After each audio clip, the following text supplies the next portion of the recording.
Assalamualaikum warahmatullahi wabarakatuh. Saya Yainal Abidin.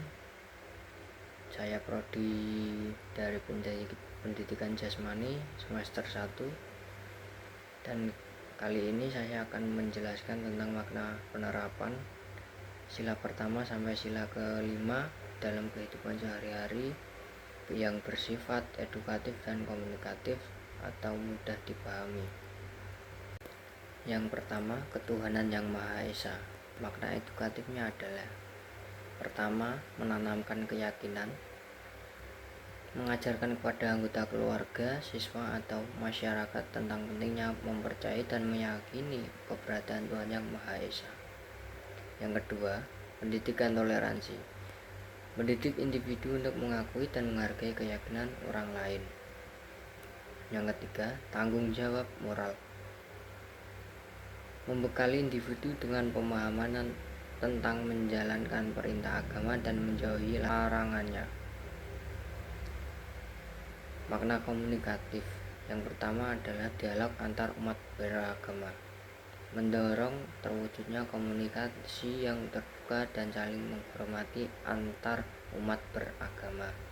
Yang kedua, mewujudkan kerukunan, menekankan pentingnya menciptakan kehidupan yang serasi, selaras, dan seimbang antar sesama manusia sebagai makhluk ciptaan Tuhan. Yang ketiga, menghindari fanatisme ekstrim.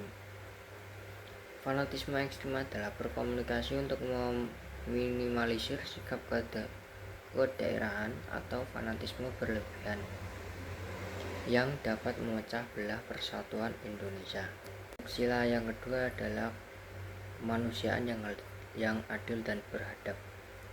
Makna edukatifnya adalah untuk menghargai hak asasi manusia, empati dan solidaritas, berperilaku adil. Hak asasi manusia secara edukatif, sila ini mengajarkan bahwa setiap individu tanpa memandang suku, agama, ras, atau status sosial yang memiliki hak dan martabat yang sama. Yang kedua, empati dan solidaritas. Sila ini mengajarkan merasakan penderitaan orang lain dan terdorong untuk membantu, yang secara efektif menumbuhkan rasa kepedulian sosial.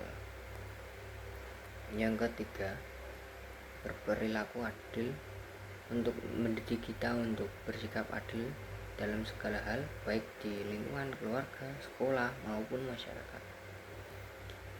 Sedangkan makna komunikatifnya, bahasa yang santun dan beradab, mengajarkan untuk menggunakan bahasa yang sopan, tidak kasar, dan menghormati lawan bicara kita. Yang kedua, mendengarkan dengan aktif. Sila ini menekankan pentingnya mendengarkan pandangan orang lain sebelum mengutarakan pendapatan sendiri. Yang ketiga, dialog dan musyawarah, mendorong penyelesaian masalah melalui dialog terbuka dan musyawarah untuk mencapai mufakat, bukan dengan pemaksaan kehendak atau kekerasan yang lain.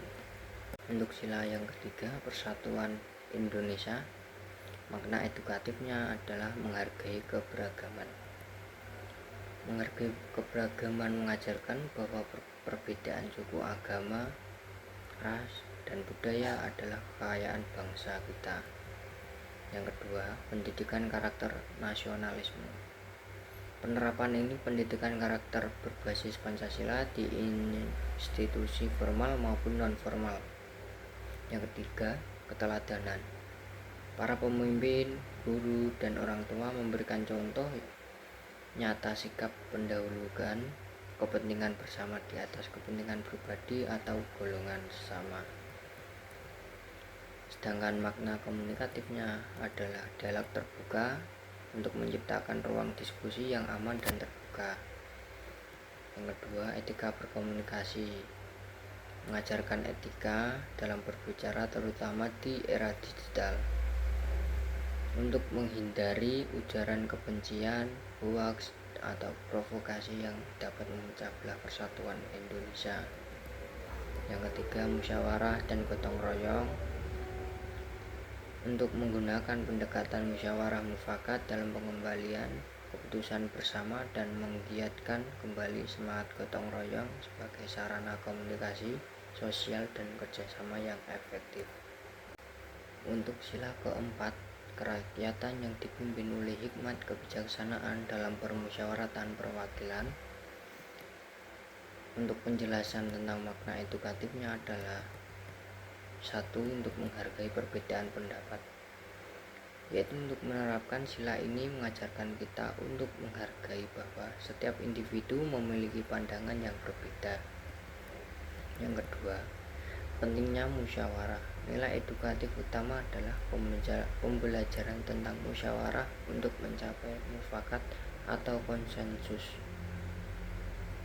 Yang ketiga, tanggung jawab bersama. Partisipasi dalam musyawarah mendidik kita untuk bertanggung jawab atas keputusan yang diambil bersama. Yang keempat, kedewasaan dalam berdemokrasi. Sila ini mendidik kita untuk bersikap dewasa dalam berdemokrasi, yaitu dengan menerima hasil keputusan bersama, meskipun mungkin tidak sepenuhnya sesuai dengan keinginan pribadi.